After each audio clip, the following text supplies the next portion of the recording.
Some of the most dangerous people you'll ever meet won't raise their voice. They'll smile, they'll listen, they'll reflect your dreams back at you like a mirror. And slowly, quietly, they will dismantle you. Not because they're evil, but because they've never met their own shadow. Have you ever trusted someone completely only to discover they were slowly poisoning your reality? Have you ever felt confused after spending time with certain people, like something was wrong but you couldn't name it? You tell yourself you're being paranoid, but what if that feeling isn't paranoia? What if it's your unconscious recognizing a pattern your conscious mind refuses to see? Carl Jung spent decades studying the darkest corners of human psychology. He discovered that the most dangerous people aren't the ones who hurt you obviously. They're the ones who hurt you invisibly, behind masks of care, wisdom, and love. The most terrifying thing, Jung wrote, is to accept oneself completely. Most people never do. Instead, they hide their darkness behind charm, helpfulness, even spiritual enlightenment. But when someone refuses to face their own shadow, they unconsciously make you carry it. By the end of this video, you'll recognize the 6 psychological masks Jung warned us about. Masks so convincing that even therapists miss them. Masks that turn your compassion into their weapon. Masks that make you doubt your own reality while they slowly consume your peace. This isn't about becoming paranoid. It's about becoming conscious, because once you see these patterns, you can never unsee them. Jung discovered something disturbing about human nature. We all wear masks, what he called the persona, to navigate social situations. But some people become so identified with their mask that they lose touch with their authentic self entirely. The persona, Jung explained, is that which in reality one is not, but which oneself and others think one is. But here's where it gets dangerous. When someone completely identifies with their persona, their shadow, all the rejected, denied parts of themselves doesn't disappear. It goes underground. It becomes unconscious, and unconscious shadows are far more destructive than conscious ones. Until you make the unconscious conscious, Jung warned, it will direct your life and you will call it fate. These people don't intentionally set out to harm you. They're often unaware of their own destructive patterns, but their unintegrated shadow leaks out in subtle ways. Through manipulation disguised as help, control disguised as love, superiority disguised as wisdom. They project their disowned darkness onto others, particularly onto those who seem psychologically aware. They need you to carry what they refuse to acknowledge in themselves. Jung wasn't warning us about obvious predators. He was warning us about the far more insidious danger. People who seem safe but are psychologically fragmented. People whose unconscious wounds turn them into emotional vampires, even when they believe they're being helpful. The 6 types we're about to explore aren't necessarily evil, but they are unconscious. And unconscious people, Jung discovered, are the most dangerous of all. Let's begin with the one that's easiest to empathize with and hardest to escape. People will do anything, no matter how absurd, Jung observed, to avoid facing their own souls. The chronic victim has mastered the art of avoiding personal responsibility by making everyone else responsible for their emotional state. They're always suffering, always wronged, always the target of unfair treatment. At first you feel compassion. Their pain seems genuine. Their stories of mistreatment trigger your empathy. You want to help, to support, to prove that not everyone will abandon them. But slowly something shifts. You notice they never take responsibility for their role in conflicts. Every boss was unreasonable. Every ex-partner was abusive. Every friend eventually betrayed them. According to their narrative, they're perpetually innocent, perpetually wronged. Here's what Jung understood. True victimhood creates genuine growth and eventual empowerment. But chronic victimhood is a psychological strategy. It's a way of controlling others through guilt and obligation. The chronic victim uses their pain as currency. They pay for your attention, your time, your emotional labor with stories of suffering. But they never actually want to heal, because healing would mean losing their primary source of power over others. I tried to tell you this would happen, they say when your life hits turbulence. But you never listened to me. Your struggles become proof of their wisdom. Your pain becomes their vindication. They're dancing with your emotions, taking your shape until you forget your own. The moment you stop feeding their victim narrative, you become the next person who betrayed them. The chronic victim doesn't want healing. They want hostages. Now for something more seductive and far more deceptive. The persona, Jung wrote, is a mask that feigns individuality while hiding the emptiness behind it. The charming mirror is perhaps the most seductive of all Jung's dangerous types. They seem to understand you perfectly. They laugh at your jokes, share your values, admire your dreams. They're endlessly agreeable, supportive, validating. In their presence, you feel seen, understood, appreciated. They reflect back to you an idealized version of yourself. They agree with your opinions, amplify your insights, celebrate your uniqueness. But over time, something unsettling emerges. You realize you know nothing authentic about them. Their personality shifts depending on who they're with. Their opinions change based on what will gain approval. Their entire identity seems constructed to please others. Jung understood this as a defense mechanism against the terror of authentic selfhood.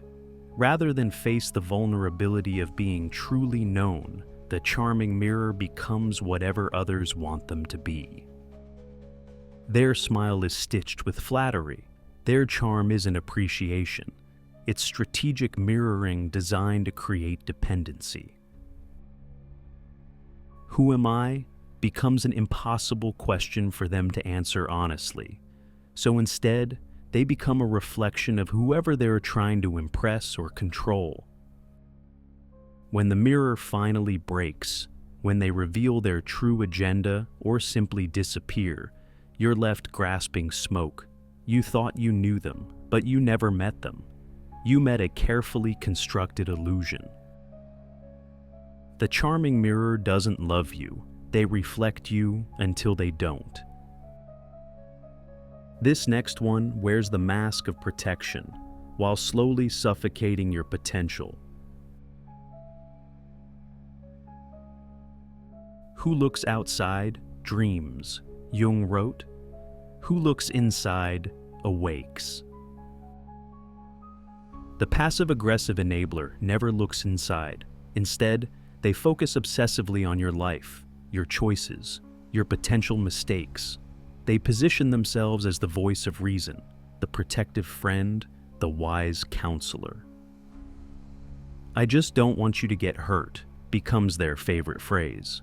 But beneath the apparent care lies something more sinister, the unconscious need to keep you small, dependent, and under their influence. They wrap poison in silk words. "I just don't want you to get hurt," they whisper, while slowly clipping your wings.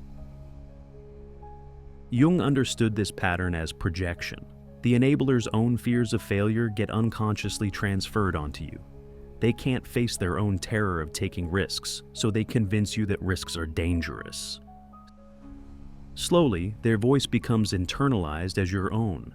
You start second-guessing yourself, postponing decisions, seeking their permission for choices they have no business influencing. The enabler doesn't want you to fail. They want you to never try. Here's where friendship becomes a battlefield, and you never know you're fighting. Everything that irritates us about others, Jung observed, can lead us to an understanding of ourselves. The secret competitor is irritated by your success because it mirrors back their own sense of inadequacy. But instead of using this irritation for self-understanding, they use it for subtle sabotage. They applaud with clenched fists. Their eyes smile while their soul keeps score. "That's amazing," they say about your promotion. "I actually interviewed for a similar position last month. The money was incredible, but I decided the work-life balance wasn't worth it." Your success becomes a launching pad for their superiority. When you struggle, they offer support. But there's honey in their voice when you fall. Your failures validate their decision to play it safe. They don't hate you personally. They resent what your success reveals about their own unrealized potential. The secret competitor doesn't want you to lose. They want you to never win bigger than them. The next type might be the most dangerous of all, because they speak in healing words while silencing your reality. If someone ever made you feel broken while claiming they were helping, you'll see it clearly now. This is enlightenment as ego, wisdom as weapon. One does not become enlightened, Jung warned, by imagining figures of light, but by making the darkness conscious. The spiritual narcissist has imagined themselves into enlightenment without doing the actual work of consciousness. They've built a persona around wisdom, healing, and spiritual superiority, but their shadow remains completely unintegrated. They wear a crown of wisdom, but their eyes are cold. They speak in whispers of enlightenment while wielding silence like a blade. "That sounds like a trigger you haven't healed yet," they say dismissively. "I'm just holding space for your projection." Their spiritual language becomes a weapon aimed at your reality. "I've done a lot of inner work," becomes their trump card. "You're still operating from ego," becomes their way of dismissing your legitimate concerns. Jung understood that true wisdom creates humility, not superiority. Genuine spiritual growth involves recognizing one's ongoing darkness, not proclaiming oneself beyond it. The spiritual narcissist doesn't want you to grow. They want you to orbit. The final and perhaps most subtle of Jung's dangerous types is the empathic controller. They feel everything deeply, cry easily, and seem to possess an almost supernatural ability to sense your emotional state. At first, this feels like a gift. They understand you in ways others don't. They pick up on subtleties, validate your feelings, and create an atmosphere of deep emotional connection. But slowly, something shifts. You notice you're constantly managing your emotional expression around them. You suppress frustration because they're so sensitive. You avoid sharing good news because they're going through a hard time. You become responsible for regulating their emotional world. That energy really affects me, becomes their way of controlling your emotional expression. "I can feel your anger, and it's making me anxious," becomes their way of making your feelings your fault. Jung understood this as projection in its most sophisticated form. The empathic controller has never learned to contain their own emotional chaos, so they unconsciously demand that others become their emotional regulators. They don't take responsibility for their sensitivity. they make it your responsibility. They don't develop emotional boundaries. They make you responsible for not crossing them. "I'm an empath" becomes their explanation for why the world must organize itself around their emotional needs. "Highly sensitive people like me need extra care" becomes their justification for making others walk on eggshells. But Jung recognized this as emotional manipulation disguised as spiritual gifting. True empathy creates connection and understanding. False empathy creates dependency and control. The empathic controller uses their emotional reactivity as a weapon. If you express frustration, they collapse. If you set a boundary, they break down. If you prioritize your own needs, they spiral into crisis. And suddenly, you're the bad guy. You're insensitive, cold, selfish. You're responsible for their breakdown because you failed to manage their emotional world perfectly. Jung saw this as a fundamental failure of psychological development. Instead of learning to hold their own emotional intensity, they project it outward and demand that others carry it for them. The most insidious aspect is how they pathologize your attempts at emotional self-care. Setting boundaries becomes abandonment. Expressing frustration becomes abuse. Taking care of yourself becomes selfishness. They turn emotional sensitivity into emotional tyranny, making you responsible for maintaining their psychological stability while demanding nothing from themselves. Jung understood that these patterns don't emerge from evil intent, but from psychological fragmentation. Each of these 6 types represents a different way of avoiding the fundamental terror of authentic selfhood. Neurosis, Jung wrote, is always a substitute for legitimate suffering. The chronic victim avoids the suffering of personal responsibility by making others responsible for their pain. The charming mirror avoids the suffering of authentic vulnerability by becoming whatever others want them to be. The passive-aggressive enabler avoids the suffering of their own growth by keeping others small. The secret competitor avoids the suffering of their own inadequacy by undermining others' success. The spiritual narcissist avoids the suffering of genuine shadow work by proclaiming themselves enlightened. The empathic controller avoids the suffering of emotional self-regulation by making others regulate them. These aren't moral failures. They're psychological strategies developed to avoid facing the parts of themselves they find unacceptable.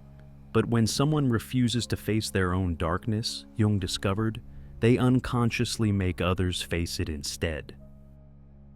They don't consciously decide to manipulate or control, but their unintegrated shadow leaks out in ways that create chaos, confusion, and emotional exhaustion in those around them. But here's the mirror Jung would hold up to you. You don't just encounter these people by accident. You attract what you haven't integrated. The meeting of 2 personalities, Jung wrote, is like the contact of 2 chemical substances. If there is any reaction, both are transformed. If you consistently attract chronic victims, there's a part of you that needs to be needed in order to feel valuable. If you're drawn to charming mirrors, you're still seeking external validation more than internal authenticity. If you tolerate passive-aggressive enablers, you're afraid of your own power and unconsciously seek permission to stay small. If you're repeatedly betrayed by secret competitors, you haven't integrated your own competitive nature and unconsciously invite others to compete with you. If you're manipulated by spiritual narcissists, you're giving your spiritual authority away to others instead of developing your own discernment. If you're controlled by empathic controllers, you haven't learned to prioritize your own emotional needs and unconsciously seek others who will make that impossible. Jung's radical insight was that we attract people who reflect our own unintegrated shadow material. The things that trigger us most in others are often the things we've rejected or repressed in ourselves. This isn't about blame, it's about consciousness. The more aware you become of your own psychological patterns, the less likely you are to attract people who exploit your unconscious wounds. Jung didn't want you to become paranoid or defensive, he wanted you to become conscious. And consciousness, he discovered, is the ultimate protection against psychological manipulation. Wholeness is not achieved by cutting off a portion of one's being, Jung taught, but by integration of the contraries. Your shadow isn't evil, it's protective. It's the part of you that says no, that recognizes danger, that refuses to explain yourself to people who will never understand. When you integrate your shadow, several things happen. You stop being afraid of other people's disapproval because you're no longer seeking their approval. You trust your instincts when something feels wrong because you're no longer gaslighting yourself into being nice. You set boundaries without guilt because you understand that protecting your energy isn't selfish, it's necessary. You stop attracting manipulators because you're no longer unconsciously seeking others to regulate your emotional world. You become, in Jung's words, impermeable to influence, not because you've built walls, but because you've developed genuine self-knowledge. The people Jung warned us about lose their power over you, not because you've learned to fight them, but because you've learned to recognize them before they get close enough to cause damage. Your intuition becomes sharper, your boundaries become clearer, your energy becomes more precious to you. You stop explaining yourself to people who are determined to misunderstand you. You stop convincing unconscious people to see your light. You stop carrying other people's shadows. And in that integration, Jung promised, you find something extraordinary, the freedom to be authentically yourself, regardless of who approves or disapproves. You become someone no manipulator can reach, no narcissist can fool, no competitor can rattle, not because you're perfect, but because you're whole. Carl Jung spent his life studying the darkest aspects of human psychology, not to make us paranoid, but to make us free. Everything that irritates us about others, he reminds us, can lead us to an understanding of ourselves.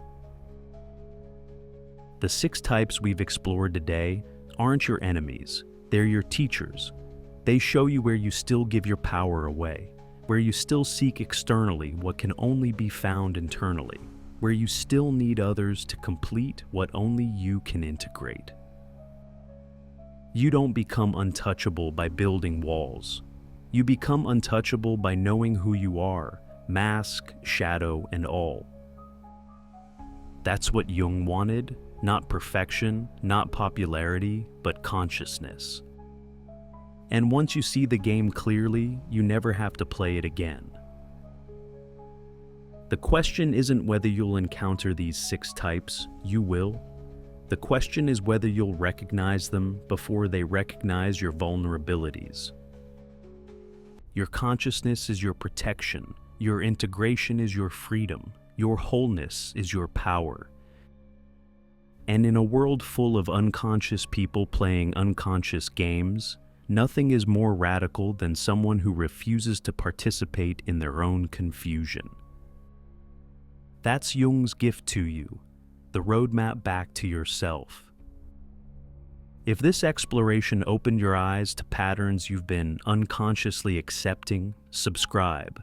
This channel exists for those ready to see clearly, even when the truth is uncomfortable. And tell us, which of these 6 types have you encountered?